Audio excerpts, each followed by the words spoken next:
Assalamualaikum warahmatullahi wabarakatuh. Ketemu lagi di channel yang sudah kalian tunggu-tunggu, Opung SG Channel. Kabar terbaru datang dari perkembangan kasus Vina Cirebon yang semakin viral dan semakin jadi perbincangan publik. Munculnya sosok Linda yang kembali kemasukan arwah mendiang Vina di tahun 2024 ini. Di saat kasus Vina Cirebon kembali terangkat, membuat banyak netizen yang menjadi ragu apakah Linda benar-benar kerasukan arwah Vina atau hanya pura-pura demi bisa memberikan kode-kode kepada kita semua tentang apa yang sebenarnya terjadi pada Vina dan kekasihnya Eki pada malam kejadian di tahun 2016 lalu. Dalam sebuah video yang diposting oleh akun Instagram @voltcyber_v2, Linda yang direkam sedang kerasukan arwah mendiang Vina berbicara tentang sosok Mel-Mel yang sempat memberikan keterangan di channel YouTube Jejak Backpacker belum lama ini.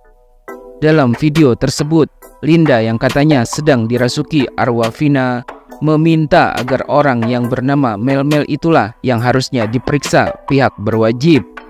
Linda mengatakan bahwa nama orang tersebut bukan Mel-Mel, tapi sayangnya ketika ditanya siapa namanya yang sebenarnya, Linda menjawab tidak tahu. Namun Vina yang merasuki tubuh Linda menegaskan bahwa ia sangat mengenal orang tersebut dan menudingnya sebagai salah satu pelaku yang sudah melakukan pemukulan dan memperkaos dirinya pada malam kejadian. Meski begitu, arwah Vina mengaku tidak mengenal nama asli orang tersebut. Arwah Vina meminta agar suara Mel-Mel yang ditelaah lagi karena ia yakin dan tahu bahwa orang itu adalah salah satu dari para pelaku yang belum tertangkap. Yang suaranya di Jejak Backpacker itu si Mel-Mel, namanya bukan Mel-Mel, nggak tahu, tapi Vina kan nggak kenal, ungkap wanita yang diduga adalah Linda.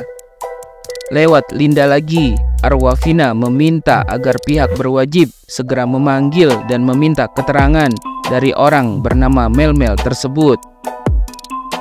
Vina mengatakan kalau Mel-Mel memberi keterangan yang berbelit-belit karena sebenarnya ia adalah pelakunya. Dengan tegas, Vina mengatakan kalau laki-laki yang mengaku bernama Mel-Mel itu ikut memukulinya, bahkan sampai ikut memperkaos dirinya juga. Setelah itu, tubuh wanita yang diduga adalah Linda langsung terkulai lemas, seolah menandakan arwah Vina sudah pergi dan sudah selesai memberitahukan fakta baru. Para netizen pun tak mau ketinggalan ikut mengomentari video kesurupan Linda terbaru yang dirasuki arwah Vina.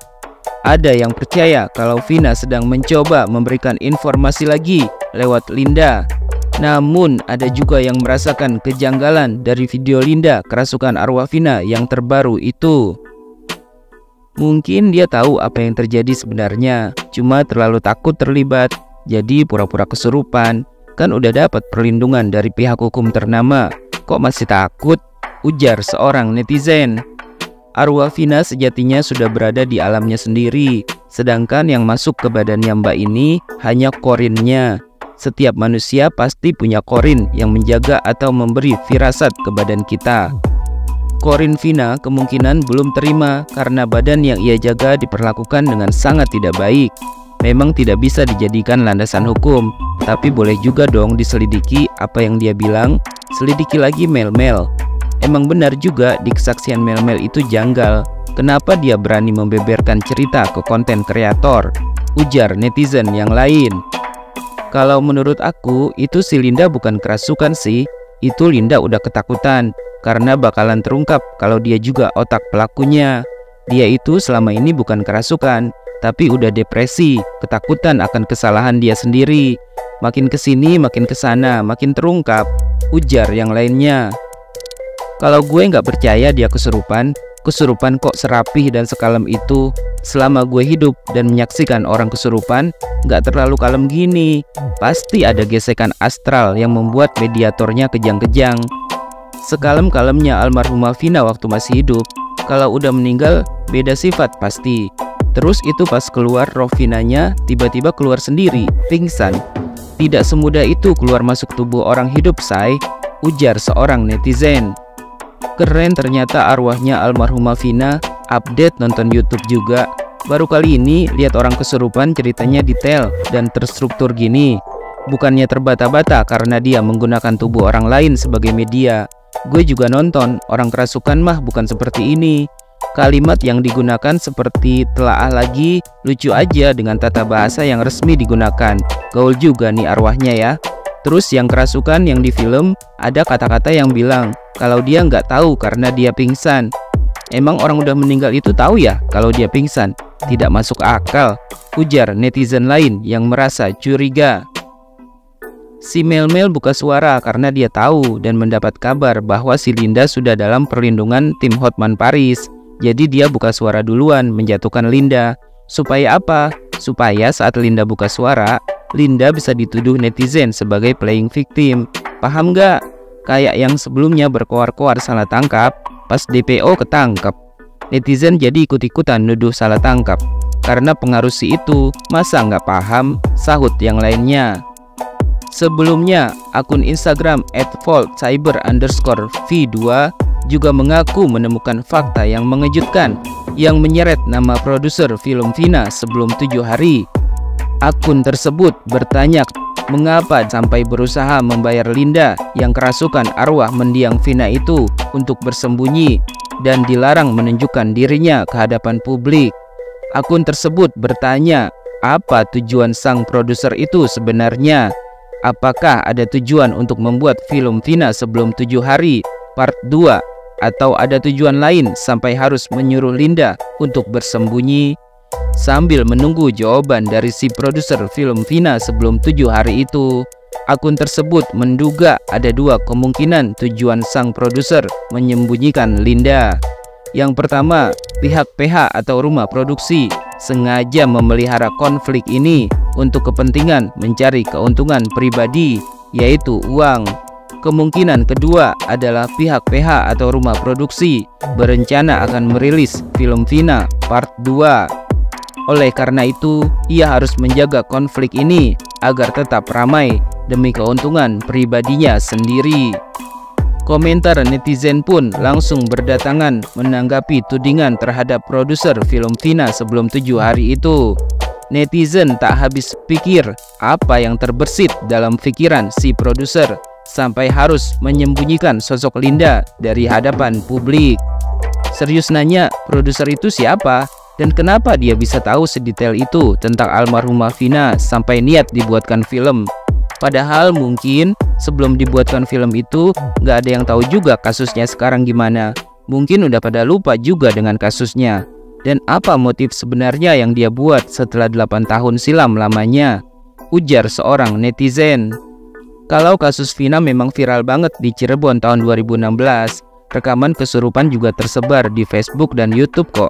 Mungkin awalnya tertarik aja karena potensi cuan, tapi pas minta izin ke keluarganya, malah nemu fakta baru, ada 3 DPO. Jadi ya makin semangat, seperti keterangan kakaknya Vina di podcast juga. Tim PH baru tahu ada 3 DPO itu setelah dijelaskan keluarga. Jadi PH meyakinkan keluarga juga, kasus bisa dibuka lagi dengan dibuat film dan DPO dikejar lagi, sambung netizen lain. Mungkin dia cari tahu detailnya dan sampai cari sosok Linda yang asli dari informasi keluarga Vina. Kan keluarga Vina tahu Linda yang asli, mungkin juga tahu Linda di mana. Tapi mungkin keluarga Vina nggak tahu kalau Linda terlibat. Mungkin motif awalnya karena buat diungkap lagi, karena masih ada DPO yang belum ketangkap, ujar yang lainnya. Seperti diketahui, muncul seorang pria yang mengaku dirinya bernama Mel serta mengaku sebagai sahabat Vina dan Eki. Mel juga mengaku punya hubungan dekat dengan Vina dan Eki. Bahkan Mel lah yang menjadi tempat curhat Vina maupun Eki. Saat peristiwa kasus Vina dan Eki di Cirebon terjadi 8 tahun lalu, Mel mengungkapkan kalau dirinya menyaksikan detik-detik kejadian sadis tersebut. Mel bahkan mengaku dirinya merupakan orang yang bersama dengan Eki dan Vina sebelum tragedi di bulan Agustus 2016 itu terjadi. Sosok Mel berani muncul setelah ia mengirimkan pesan suara kepada Master Firasat Wirangbirawa yang ditayangkan pada saat podcast di YouTube Jejak Backpacker belum lama ini.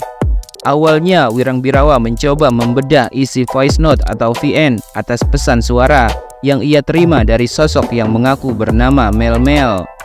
Dalam pengakuannya, Mel mengatakan bahwa dirinya ada di lokasi kejadian saat Vina dan Eki disiksa oleh segerombolan geng motor. Berdasarkan voice note yang beredar, bahkan saat malam sebelum kejadian itu, Mel mengaku sedang bersama Linda, Vina, dan Eki. Saat itu mereka sudah janjian untuk pulang bareng usai pergi dari suatu tempat. Dalam perjalanan pulang, Mel bercerita kalau ia harus mengisi bensin terlebih dahulu, sehingga sempat terpisah dengan Vina yang berboncengan dengan kekasihnya Eki. Mel pun akhirnya mengantar Linda pulang ke rumahnya sambil menunggu kabar dari Vina dan Eki. Hingga akhirnya Mel pun berinisiatif untuk mencari Eki dan Vina yang tak kunjung sampai. Saat itu Mel mengaku mendapat pesan dari teman Eki lainnya yang mengaku melihat Eki dan Vina berada di TKP bersama segerombolan geng motor. Dia bilang si Eki sama kawan-kawannya tuh mau berantem, mau kasih pelajaran ke Eki. Itu sama antar geng motor di flyover, ungkap Mel melalui voice note. Kemudian Mel pun langsung menyusuri untuk mencari Vina dan Eki ke SMP Negeri 11 dan berhenti di sebuah warung. Mel sempat mengajak satu orang di lokasi kejadian untuk melihat apa yang terjadi di warung tersebut. Namun rupanya orang tersebut menolak ikut lantaran takut. Mel kemudian mengendap-endap sendirian ke warung itu dan melihat Eki dan Vina sudah dipukuli, disiksa hingga diperkaos. Dalam pengakuan lain, Mel mengatakan ia membuntuti geng motor tersebut dan melihat Eki dan Vina kembali dibawa ke flyover. Mel lalu kembali ke flyover dan di sana ia melihat TKP sudah mulai banyak orang. Setelah geng motor Eki pergi, Mel langsung memeriksa keadaan Eki dan Vina. Menurutnya saat itu Eki sudah tidak bernyawa, sedangkan Vina masih bertahan hidup. Mel bahkan mengaku dirinya merupakan orang terakhir yang menutupi bagian bawah tubuh Vina. Di situ memang sepi. Saya periksa Eki nggak ada pergerakan.